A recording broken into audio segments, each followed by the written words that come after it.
வணக்கம் ஃப்ரெண்ட்ஸ். இன்றைக்கி நம்ம சிம்பிளாக ஒரு பொட்டிக் ஸ்டைலில் குர்த்தி எப்படி கட் பண்ணி ஸ்டிச் பண்ணோம் அப்படிங்கிறத பார்க்க போகிறோம். இதுக்கு ஃப்ரண்ட்டில் வந்து இந்த மாதிரி சின்னதாக வந்து டிசைனிங் பண்ணி நம்ம ஸ்டிச் பண்ண போகிறோம். இதோட கட்டிங் அண்ட் ஸ்டிச்சிங் எப்படி பண்ணுறதுன்னு பார்ப்போம். நான் இதுக்கு 3 மீட்டர் துணி வந்து எடுத்திருக்கேன். ஃபஸ்ட் இப்போ டாப் பார்ட்டுக்கு 15 இன்ச்சில் மார்க் பண்ணி கட் பண்ணிக்கிறேன். இது டாப் பார்ட்டுக்காக இப்போ நம்ம கட் பண்ணி எடுத்துக்கிறோம். இப்போது இந்த குர்த்தி வந்து நம்ம டபுள் எக்ஸல் சைஸ், அதாவது 44 இன்ச்சு செஸ்ட்டுக்கு வந்து குறிக்கிறோம். அந்த அளவு இருக்கா அப்படின்னு பார்க்குறோம். இப்போ இது வந்து நம்ம 4ஆக மடித்து பார்த்தா அந்த அளவு வந்து இல்லை.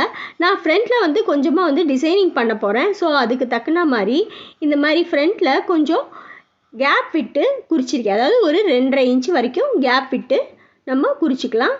அப்போ நம்ம ஒரு 5 இன்ச்சுக்கு வந்து டிசைனிங் வந்து சென்டரில் வேறு ஒரு கிளாத்தில் நம்ம அட்டாச் பண்ண போகிறோம். இப்போ நம்ம இந்த சைடு அப்படியே வந்து வச்சு எப்பயும் நம்ம குர்த்திக்கு வந்து மார்க் பண்ணுவோம் இல்லையா, அந்த மாதிரி மார்க் பண்ணுறேன். 7 இன்ச் மார்க் பண்ணி 1/2 இன்ச் வந்து ட்ராப் கொடுத்து 7 இன்ச் வந்து ஆர்ம் ஹோல் வந்து ட்ரா பண்ணிக்கிறேன். ட்ரா பண்ணிவிட்டு இப்போ நம்ம செஸ்டோட அளவு வந்து குறிச்சிக்கலாம். 11 இன்ச் குறித்து 1 இன்ச் வந்து தையலுக்காக விட்டுருக்கேன். கீழே அதே மாதிரி 9.5 இன்ச்சு குறித்து அங்கேயும் வந்து 1 இன்ச் வந்து தையலுக்காக வந்து குறித்து இப்போ இதை கிராஸாக வந்து மார்க் பண்ணிக்குவோம். எப்பயும் நம்ம குர்த்திக்கு டாப் பார்ட்டுக்கு கட் பண்ணுற மாதிரியே தான் வந்து மார்க் பண்ணியிருக்கோம். அந்த கேப் மட்டும் அந்த விட்டுருக்க இடத்துல நம்ம டிசைனிங் பண்ணி அட்டாச் பண்ண போகிறோம்.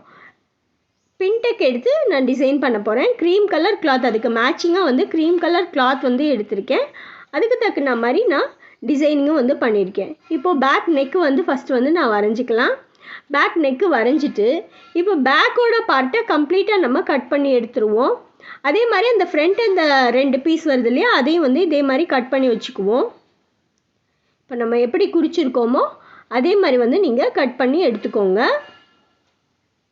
பேக் பார்ட் வந்து கரெக்டாக வந்து நம்ம கட் பண்ணியாச்சு.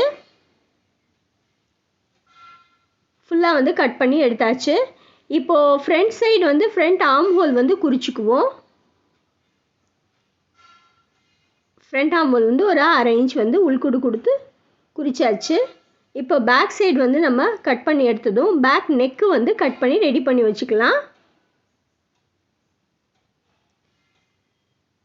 இப்போ நெக்ஸ்ட்டு வந்து நம்ம ஃப்ரண்ட் சைடுக்கு அட்டாச் பண்ண நான் வந்து சின்ன சின்னதாக வந்து அதில் முக்கோணமாக வந்து கட் பண்ணி வைக்க போகிறேன். அது அந்த எக்ஸ்ட்ரா பீஸ் கிளாத்தில் வந்து அதை வந்து கட் பண்ணியிருக்கோம். அதே மாதிரி க்ரீம் கலர் துணி வந்து ஒரு 6 இன்ச்சு விட்டு இருக்கிற மாதிரி எடுத்திருக்கேன். எடுத்துகிட்டு இந்த எக்ஸ்ட்ரா இருக்கிற அந்த க்ரீன் கிளாத்தில் இந்த மாதிரி குட்டி குட்டியாக வந்து ட்ரையாங்கிள் வச்சு கட் பண்ணுறேன். 1.5 இன்ச்சு சதுரமாக வந்து கட் பண்ணி எடுத்துருக்கேன். கட் பண்ணிவிட்டு அது நடுவில் வந்து நம்ம ட்ரையாங்கிள்ஸ் கொடுக்க போகிறோம். இப்போ ஃபஸ்ட்டு வந்து இதில் வந்து நம்ம பின்டெக் வந்து எடுத்துக்கலாம். நான் கரெக்டாக வந்து 1 இன்ச்சு கேப் விட்டு பின்டெக் வந்து எடுத்திருக்கேன். அடுத்து வந்து 1/2 இன்ச்சு கேப்பில் வரிசையாக வந்து ஒரு 6-7 பின்டெக், அதாவது நமக்கு 2.5 இன்ச்சு வரணும். 2.5 இன்ச்சு வர்ற மாதிரி பார்த்து நான் பின்டெக் வந்து எடுத்துக்கிறேன். இதே மாதிரி இதே அளவோடு வந்து ஃபுல்லாக வரிசையாக வந்து நான் பின்டெக் வந்து எடுத்துகிட்டே வரேன். அடுத்து எடுக்கிறதெல்லாம் வந்து இந்த மாதிரி 1/2 இன்ச்சு கேப் விட்டு கரெக்டாக வந்து அதே மாதிரி வரிசையாக வந்து நம்ம பின்டெக் எடுத்துகிட்டே வரலாம்.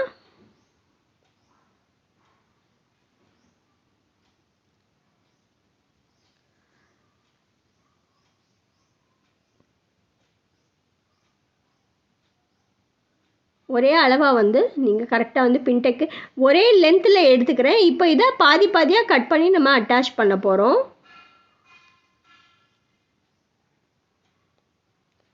இப்போ ஃபுல்லாக வந்து நான் எனக்கு ஒரு 4-5 பின்டெக் வந்து எடுத்திருக்கேன். 2.5 இன்ச்சு வர்ற அளவுக்கு வந்து கரெக்டாக பார்த்து எக்ஸ்ட்ரா துணி வந்து கட் பண்ணி எடுத்துக்கலாம். இதையும் வந்து டபுளாக வந்து கட் பண்ணி எடுத்துக்கோங்க. இந்த மாதிரி இது டபுளாக வர்ற மாதிரி கட் பண்ணி எடுத்திருக்கேன். ஸோ மொத்தம் வந்து உங்களுக்கு 5 இன்ச் வந்து வரும். 2ஐயும் சேர்த்து நம்ம ஜாயின் பண்ணோன்னா 5 இன்ச் வந்துடும். இப்போ நடுவில் நம்ம இந்த முக்கோணம் கொடுத்து டிசைன் பண்ணி தைக்கலாம். இந்த மாதிரி ட்ரையாங்கிள்ஸ் வந்து ஸ்டிச் பண்ணிவிட்டு இப்படி வச்சு நம்ம ஸ்டிச் பண்ண போகிறோம். இப்போ ஃபஸ்ட்டு வந்து இந்த பீஸை வந்து ட்ரையாங்கிள்ஸ் வந்து தைச்சிக்குவோம். 1.5 இன்ச்சு ஸ்கொயராக வந்து எடுத்திருக்கோம். இதை நம்ம ஃபுல்லாக வந்து இப்போ இந்த மாதிரி ட்ரையாங்கிளாக தைச்சிட்டு அதை நம்ம கரெக்டாக அந்த நெக்கோட அளவுலேருந்து வச்சுட்டே வரேன். ஒரே மாதிரி அந்த கேப் 1 இன்ச்சு கேப் கொடுத்தோம் இல்லையா, அந்த கேப்பில் வர்ற மாதிரி கரெக்டாக இந்த மாதிரி அரேஞ்ச் பண்ணி வரிசையாக வந்து ட்ரையாங்கிள்ஸ் வந்து வச்சுட்டே வாங்க. இது ரொம்ப சிம்பிளான டிசைனாக இருக்கும், செய்கிறதுக்கும் ரொம்ப ஈஸியாக இருக்கும். ஆனால் பார்க்க உங்களுக்கு நல்லா வந்து பொட்டிக்கோட லுக்கோட நல்லாயிருக்கும். ஸோ இந்த டிசைன் வந்து தாராளமாக வந்து ட்ரை பண்ணி பார்க்கலாம். இதை கரெக்டாக வந்து இப்போ மடித்து இந்த மாதிரி அந்த ட்ரையாங்கிளை வந்து கவர் பண்ணி அடிச்சிட்டோன்னா உங்களுக்கு நமக்கு 5 இன்ச்சு பட்டியாக வந்து ரெடி ஆகிடும். கரெக்டாக வந்து அந்த ட்ரையாங்கிள் எவ்வளோ தெரியணுமோ அதை இந்த மாதிரி மடித்து பார்த்து ஒரே அளவாக வந்து வச்சு மேலே வந்து ஒரு டாப் ஸ்டிச் வந்து கொடுத்து ஜாயின் பண்ணிக்கலாம். இப்போது 2 பீஸும் வந்து நம்ம ஜாயின் பண்ணி ரெடி பண்ணியாச்சு. இப்போ நம்ம அந்த ஃப்ரண்ட் பீஸோட அட்டாச் பண்ணிக்கலாம். ஒரே மாதிரி அட்டாச் பண்ணிக்கோங்க. இப்போ இதே மாதிரி இந்த சைடும் வந்து நம்ம இன்னொரு பீஸும் கொடுத்து அட்டாச் பண்ணுறோம். ஒரே அளவாக வந்து நீங்கள் கேப் வந்து விட்டு அட்டாச் பண்ணிங்கன்னா நீட்டாக இருக்கும். பாருங்கள், இப்போது ரெடி ஆகிடுச்சு. ஃப்ரண்ட் வந்து கம்ப்ளீட்டாக ரெடி பண்ணிட்டோம். இப்போ கம்ப்ளீட்டாக ரெடி பண்ணதுக்கு அப்புறம் பேக்கும் ஃப்ரண்ட்டும் ஒரே அளவாக இருக்கா அப்படின்னு ஒரு தடவை வச்சு செக் பண்ணிக்கோங்க.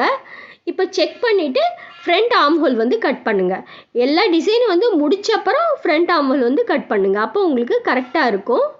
இப்போ அதே மாதிரி வந்து நெக்கும் வந்து நீங்கள் கரெக்டாக வச்சு ஃப்ரண்ட் சைடாக வந்து திருப்பிக்கலாம். திருப்பிட்டு இப்போ நெக்கும் அதே மாதிரி தான் சரியாக வந்து வச்சு நம்ம அளவு மார்க் பண்ணிவிட்டு கட் பண்ணிங்கன்னா நெக்கும் வந்து உங்களுக்கு கரெக்டாக வந்து கட் ஆகிடும்.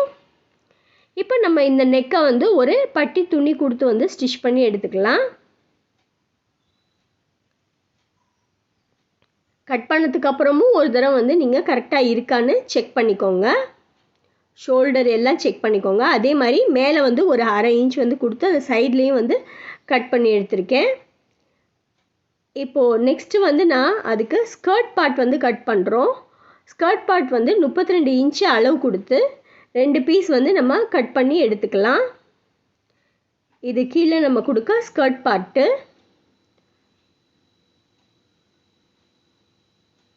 ஸ்கர்ட் பார்ட் எடுத்ததுக்கப்புறம் மிச்சம் இருக்கிற துணியில் 17 இன்ச் ஹைட்டுக்கு கொடுத்து 3 இன்ச் வந்து கேப் ஹைட் குறித்து 10 இன்ச் வந்து மார்க் பண்ணிக்கிறேன். கீழே 6 இன்ச் மார்க் பண்ணிக்கிறேன். ஓப்பனிங்க்கு மார்க் பண்ணி குறித்து ஸ்லீவ் வந்து கட் பண்ணி எடுத்துக்கலாம். 17 இன்ச்சு ஹைட்டுங்கிறனால உங்களுக்கு அழகாக வந்து 3/4 ஸ்லீவாக வந்து வரும். இதில் வந்து நம்ம கொஞ்சமாக அந்த க்ரீம் கலர் கிளாத் கொடுத்து வர அட்டாச் பண்ண போகிறோம். ஸோ நல்லா வந்து லென்த்தியான ஸ்லீவாக இருக்கும். இப்போ ஸ்லீவும் வந்து நம்ம கட் பண்ணியாச்சு. இதுலேயும் வந்து ஃப்ரண்ட்டு வந்து கட் பண்ணி மார்க் பண்ணி எடுத்துக்கோங்க. ஸோ ஸ்லீவ் வந்து ஃபுல்லாக கட் பண்ணியாச்சு. இதுக்கும் நான் இந்த மாதிரி க்ரீம் கலர் துணி வந்து கொடுத்து கட் பண்ணி ஸ்டிச் பண்ணி எடுத்துக்கலாம்.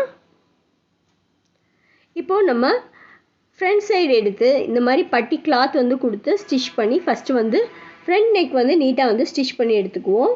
ஃப்ரண்ட் நெக்கு ஸ்டிச் பண்ணதுக்கு அப்புறம் பேக் நெக்கும் அதே மாதிரி பட்டி கிளாத் வந்து கொடுத்து ஸ்டிச் பண்ணி ஷோல்டரை ஜாயின் பண்ணிவிட்டு அப்புறம் நீங்கள் பேக் நெக் வந்து கம்ப்ளீட் பண்ணலாம். பாருங்கள், பேக் நெக் வந்து ஃபுல்லாக வந்து ஸ்டிச் பண்ணதுக்கு அப்புறம் இது மாதிரி ஸ்டிச் பண்ணி முடிக்காமல் நான் ஷோல்டரை வந்து ஃபஸ்ட் வந்து ஜாயின் பண்ணிக்கிறேன். கரெக்டாக இருக்கான்னு செக் பண்ணிக்கிட்டேன். செக் பண்ணிவிட்டு இப்போது ஷோல்டரை ஜாயின் பண்ணி எடுத்ததுக்கு அப்புறம் பேக் நெக்கு வந்து கம்ப்ளீட் பண்ணுங்கள். ஷோல்டர் வந்து ஜாயின் பண்ணியாச்சு. இப்போ பேக் நெக்கு வந்து அடுத்து அதே மாதிரி ஃபுல்லாக வந்து திருப்பி அந்த ஷோல்டர் ஸ்டிச் பண்ணது தெரியாமல் ஃபுல்லாக வந்து ஷோல்டரோடு சேர்த்து நெக்கும் வந்து ஸ்டிச் பண்ணி எடுத்துக்கிட்டோன்னா ஃப்ரண்ட்டும் பேக்கும் நீட்டாக வந்து அட்டாச் ஆகிடும். அதே மாதிரி நெக் போர்ஷனும் வந்து உங்களுக்கு வந்து கம்ப்ளீட்டாக முடிஞ்சிடும். இப்போது நெக்ஸ்ட்டு வந்து நான் ஸ்லீவையும் ரெடி பண்ணி வச்சுருக்கேன். இப்போ இந்த பார்ட்டோட நம்ம ஸ்லீவை அட்டாச் பண்ணோன்னா நமக்கு ஃபுல்லாக வந்து டாப் பார்ட் வந்து கம்ப்ளீட் ஆகிடும். ஃபுல்லாக வந்து நான் ஸ்லீவும் வந்து அட்டாச் பண்ணி எடுத்துக்கிட்டாச்சு. ஃப்ரண்ட்டு பேக்கு பார்த்து கரெக்டாக வந்து ஸ்லீவை வந்து அட்டாச் பண்ணுங்கள்.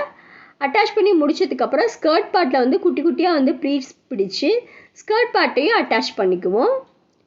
ஃப்ரண்ட்டு பேக்கு 2 சைடுமே வந்து இந்த மாதிரி குட்டி குட்டியாக வந்து ப்ளீட்ஸ் கொடுத்து அட்டாச் பண்ணிக்கோங்க. அட்டாச் பண்ணதுக்கப்புறம் சைட்ஸை வந்து நம்ம எவ்வளோ வந்து தையலுக்கு கொடுத்துருக்கோமோ அதை விட்டு சைடை வந்து ஜாயின் பண்ணிக்கலாம். ஃபுல்லாக வந்து திருப்பி சைடை இப்போ நெக்ஸ்ட்டு வந்து நம்ம ஜாயின் பண்ணி எடுத்துக்குவோம். இப்போது சைட்ஸ் வந்து நான் ஜாயின் பண்ணி எடுத்துக்கிட்டாச்சு. கம்ப்ளீட்டாக வந்து குர்த்தி வந்து உங்களுக்கு வந்து முடிஞ்சிருச்சு. நல்லா அழகான டிசைனர் குர்த்தியாக வந்து இது வந்து ரெடி ஆகிடும். எல்லாம் ஃபுல்லாக வந்து முடிச்சதுக்கப்புறம் கீழே வந்து நம்ம மடித்து வந்து தைச்சிடலாம். கம்ப்ளீட்டாக முடிச்சதுக்கப்புறம் கீழே வந்து நீங்கள் ஃபுல்லாக வந்து மடித்து தைங்க. அப்போ உங்களுக்கு நல்லா நீட்டான லுக்கோட அழகாக வந்து கம்ப்ளீட் ஆகும். ஏற்ற இறக்கம் இல்லாமல் இருக்கும்.